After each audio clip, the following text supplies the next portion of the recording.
हनुमान चालीसा आगे। अपना तेज समारो आपे, तीनों लोग हाकते कापे, भूत पिशाच निकट नहीं आवे, महावीर जब नाम सुनावे। तो भूत प्रेत पहले ही बोला था स्टार्ट में तुम्हारे मन में होते हैं। जब ज्ञान होता है, जब आत्म बोध होता है, आत्म ज्ञान होता है, तो भूत प्रेत खुद ही चले जाते हैं, क्योंकि भूत प्रेत मन की कल्पना है। जब तक आदमी अज्ञानी होता है, ज्ञान में होता है, तब तक भूत प्रेत भी रहते हैं, कल्पना में रहता है। जब द्वैत चला जाता है, समस्या खत्म हो जाती है, आदमी सत्य के रास्ते पे चलता है, तो ये छोटी मोटी चीजें भूत प्रेत, चाट पकौड़ी, कल्पना, समाज, ये इन चीजों से फर्क नहीं पड़ता ज्यादा कि किसके आने के बाद कौन से रास्ते पे जाने से, सत्य के रास्ते पे, ज्ञान के रास्ते पे। ज्ञान से सब भूत तुम्हारे मन की कल्पनाएं साफ हो जाती हैं, नेति नेति हो जाती हैं, कचरा साफ हो जाता है। तो ये बोला जा रहा है असली भूत पिशाच बाहर नहीं, भीतर के कौन क्या है, डर और वासनाएं। हनुमान जी का नाम माने सत्य का नाम सुनते ही ये तीनों भग जाते हैं। हनुमान जी से भाव है गेंद, शक्ति, विवेक, भक्ति, टोटल सरेंडर। नकारात्मक भावनाएं, जो गलत विचार होते हैं, वो आदमी उसको देख लेता है, पकड़ लेता है और उसकी जड़ में जाता है। वो जब जड़ में जाएगा अपने डर की, तो लालच की जड़ में जाएगा, लालच की जड़ में जाएगा, तो ये अपने आप खत्म हो जाते हैं। असली भूत पिशाच बाहर नहीं, भीतर के डर और वासनाएं हैं। जब मन शक्ति, विवेक, भक्ति का स्मरण करता है, तो ये चीजें गायब हो जाती हैं।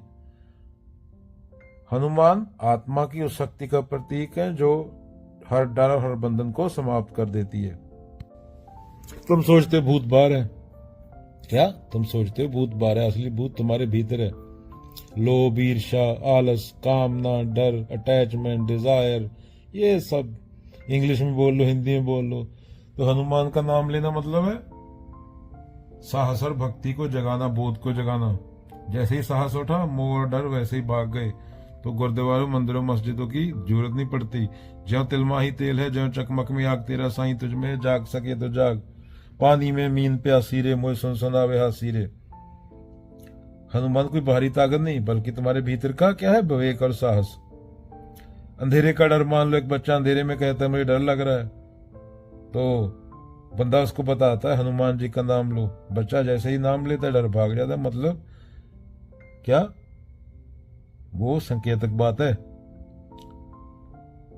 सीधी बात अद्वैत में क्या बोली गई है कि खुद को ईमानदारी से देखना, एक शीशे की तरह निष्पक्ष होकर देखना। अभी परीक्षा का डर, बच्चे को परीक्षा का डर लग रहा है, अगर उसके मन में हनुमान, हनुमान का नाम माने क्या, विवेक, आत्मज्ञान, सत्य के रास्ते पे चले, तो ये फालतू का क्या, डूअर ही नहीं है। तू फालतू की चीजें, कल्पनाएं खत्म हो जाती हैं, क्योंकि तू करता है नहीं। तेरा सिर्फ काम करने पे हक है। काम अगर सही होगा, तू करता नहीं होगा, तो करता भाव नहीं होगा, तो फल काहे का फल? फल में तो द्वैत है, फल में तो दुख है। तू फल के बारे में सोचता रहेगा क्या? अपने रास्ते पे चलता है, एंजॉय कर जिंदगी को, क्या गिन रहा है? आज पूरी धरती डर रही है, प्रदूषण, तापमान, युद्ध। अगर इंसान हनुमान की तरह साहस, शक्ति, आत्मबोध और भक्ति से खड़ा हो जाए, पेड़ लगाए, सच बोले, सही काम करे, मैं मेरा से ऊपर उठ जाए, मेरा मुझ में कुछ नहीं, जो कुछ है जो तेरा तेरा तुझको सौंप के क्या लागे, मेरा तो पिशाच माने यहाँ पे ग्लोबल वार्मिंग, प्रदूषण, लालच, हिंसा, ये भग जाएंगे और धरती द्वारा स्वर्ग हो जाएगी। तो हनुमान अगेन क्या है, ज्ञान, बोध। ज्ञान और बोध आता है तो तुम्हारे मन की कल्पनाएं जो है, जो तुम्हारे मन में कचरा भरा है, वो साफ होता जाता है।